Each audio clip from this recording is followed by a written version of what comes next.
अधूरा ज्ञान, life change moral story of Buddha. ये सुनने के बाद से जीवन में कभी हार नहीं मानोगे। एक समय की बात है, गौतम बुद्ध के हजारों शिष्य उनके पास अध्ययन करने आते थे। गौतम बुद्ध से जब भी कोई चीज से ज्ञान प्राप्त कर लेता था तो उसे किसी दिशा में लोगों को जागरूक करने तथा शिक्षा देने के लिए भेज दिया करते थे। बुद्ध का एक शिष्य बुद्ध के आश्रम में लगभग 6 सालों से था। वो शिष्य महात्मा बुद्ध के पास आया और बुद्ध से कहा, मुझे यहाँ आए लगभग 6 साल हो गए। मेरे बाद कितने शिष्य यहाँ पर आए, उनमें से सभी शिष्य को आपने ज्ञान देने के लिए किसी ना किसी दिशा में भेज दिया, लेकिन मुझे अभी तक नहीं भेजा। आखिर ऐसा क्यों? क्या मुझे आपका ज्ञान प्राप्त नहीं हुआ है? बुद्ध मुस्कुराए और बोले, ये तो तुम्हें खुद ही समझना पड़ेगा कि मेरा ज्ञान तुम्हें प्राप्त हुआ है या नहीं। शिष्य बोला, हे बुद्ध, आपने इन 6 सालों में जो मुझे उपदेश दिया है वो मुझे सब याद है। आपकी बताई हुई एक एक बात मुझे सब याद है। आप कुछ भी मुझसे पूछ सकते हैं, मैं हर उत्तर देने के लिए तैयार हूं। आप मुझे एक मौका तो दे ताकि मैं किसी भी दिशा में जाकर लोगों को अपने ज्ञान के बारे में बता सकूं। इस पर बुद्ध ने बोला कि ज्ञान की बात को याद रखने से कोई फायदा नहीं जब तक तुम उस आदत को खुद नहीं अपनाओ। शिष्य ने कहा, जो भी हो, कृपया मुझे एक मौका जरूर दे। आप मुझ पर भरोसा रखें, मैं सभी को अपने ज्ञान से प्रभावित कर सकता हूं। मैं लोगों को ऐसी बातें बता सकता हूं जिससे लोगों के जीवन में शांति आ जाएगी और वह अपना शांतिपूर्ण जीवन जी पाएंगे। तो फिर बुद्ध ने कहा, अभी तुम तैयार नहीं हो, जब तुम उसके लिए तैयार हो जाओगे तो फिर मैं तुम्हें खुद ही किसी दिशा में जाने के लिए बोल दूंगा। शिष्य ने कहा, क्या आपने मुझे इन 6 वर्षों में इतना भी ज्ञान नहीं दिया कि मैं किसी को प्रभावित न कर पाऊं? बुद्ध ने कहा, ठीक है, तुम पूर्व दिशा में चले जाओ, वहां एक गांव मिलेगा, वहां से भिक्षा मांग कर लाना और अपने ज्ञान से लोगों की मदद करना। कल सुबह तुम वहां अकेले जाना और शाम में आकर मुझे बताना कि तुमने लोगों की सहायता कैसे की। शिष्य ये बात सुनकर बहुत खुश हुआ और आशीर्वाद लेकर चला गया। वो रात भर ज्ञान समेटता रहा और मन ही मन सोच रहा था कि मैं वहां ज्ञान का ऐसा छाप छोड़ूंगा कि वहां के लोगों के साथ बुद्ध भी मुझसे प्रभावित हो जाएंगे। सुबह उठकर वो महात्मा बुद्ध को प्रणाम करने गया। उन्हें प्रणाम कर वो पूर्व दिशा की तरफ निकल गया। शाम को जब वह वापस आया तो बुद्ध ने देखा कि शिष्य के माथे पर चोट लगी है और खून बह रहा है।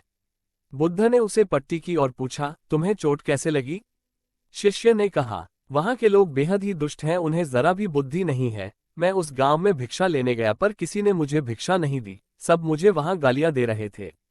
एक व्यक्ति ने भिक्षा तो दी थी लेकिन नीचे फेंककर और कहा, इसे उठा लो। मैंने उन्हें काफी समझाया लेकिन मेरी बात सुनने को तैयार ही नहीं थे। उन्होंने मेरे साथ हाथापाई की जिससे मुझे चोट लग गई। बुद्ध, आप मुझे दूसरी जगह भेजिए जहां के लोगों में ज्ञान हो, वो इस तरह ना हो। बुद्ध शिष्य की बात सुनकर मुस्कुराए और बोले, अगर दूसरे गांव में भी ऐसे ही गांव के लोग होंगे तब तुम क्या करोगे? शिष्य ने कहा, हे बुद्ध, मैं ऐसे लोगों को कोई ज्ञान नहीं दे सकता, वो लोग अज्ञानी हैं, उन्हें कौन समझाए? बुद्ध ने कहा, वो लोग अज्ञानी नहीं बल्कि ज्ञानी है, उनके पास बहुत ज्ञान है परंतु उनके पास खुद का ज्ञान है। अब अगर तुम किसी दूसरे के ज्ञान हो चोट पहुंचोगे तो वो कुछ तो कहेंगे ही। तुम्हें ऐसे लोग हर जगह मिलेंगे, तब तुम अपना ज्ञान उन्हें कैसे दोगे?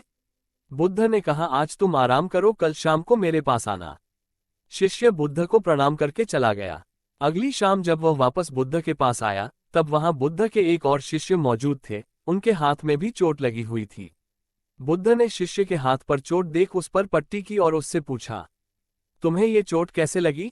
शिष्य ने कहा, आपने पूर्व की ओर एक गांव में मुझे जाने के लिए कहा था तो वहीं मुझे चोट लगी। बुद्ध ने कहा, वहां तुम्हारे साथ क्या क्या हुआ, तुम मुझे बताओ। शिष्य ने कहा, वहां पर मैंने सबसे भिक्षा मांगी लेकिन किसी ने भी भिक्षा नहीं दी। एक व्यक्ति जिसने भिक्षा दी भी तो मुझे जमीन पर फेंक कर दी थी और कहा, उसे उठा लो, तो मैंने उसे उठाकर अपने झोले में रख लिया। एक व्यक्ति जिसने भिक्षा दी भी तो मुझे जमीन पर फेंक कर दी थी और कहा, उसे उठा लो, तो मैंने उसे उठाकर अपने झोले में रख लिया और मैंने उसे सफल होने का आशीर्वाद दिया। तब उस व्यक्ति ने मुझसे कहा, आप बड़े अजीब लगते हो, मैं आपका अपमान कर रहा हूं और आप मुझे आशीर्वाद दे रहे हो। तो मैंने उनसे कहा कि आप दानी हो, आपने मुझे दान दिया है इसलिए मैं आपको आशीर्वाद दे रहा हूं। फिर मैं वहां से आगे गया तो कुछ लोगों ने मुझे वहां से वापस जाने के लिए कहा। उन्होंने मुझे कुछ अपशब्द है और मुझ पर पत्थर भी फेंके जिससे मुझे चोट लग गई।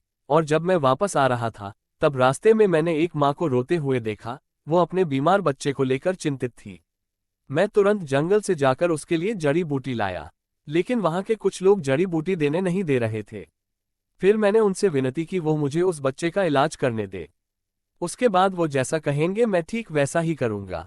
फिर जिस व्यक्ति ने मुझे भिक्षा दी थी, उसने गांव वालों को समझाया। तब उन्होंने मुझे उस बच्चे को जड़ी बूटी लगाने दी। उसके कुछ देर बाद वो बच्चा ठीक हो गया।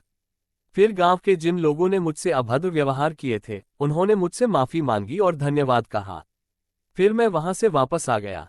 हे बुद्ध, मेरी आपसे एक विनती है, उस गांव के लोग बहुत भोले भाले हैं। क्या मैं रोज उसी गांव में जाकर भिक्षा मांग सकता हूँ? ये सभी बातें पहला शिष्य खड़ा होकर बड़े ध्यान से सुन रहा था। उसने ये सुनते ही बुद्ध के चरणों में गिरकर कहा, हे बुद्ध, मैं समझ गया हूँ कि अभी मैं उस लायक नहीं हुआ हूँ कि मैं दूसरों को ज्ञान दे सकूं। बुद्ध ने कहा, हमें बाहर वैसे ही लोग दिखाई देते हैं जैसे हम अंदर से होते हैं। जब तक स्वयं को नहीं बदल सकते, तब तक किसी को नहीं बदल सकते हैं। खुद में बदलाव लाना ही जरूरी है। अपने आप में बदलाव लाकर ही इस दुनिया को आप जीत सकते हो। Subscribe for more interesting story.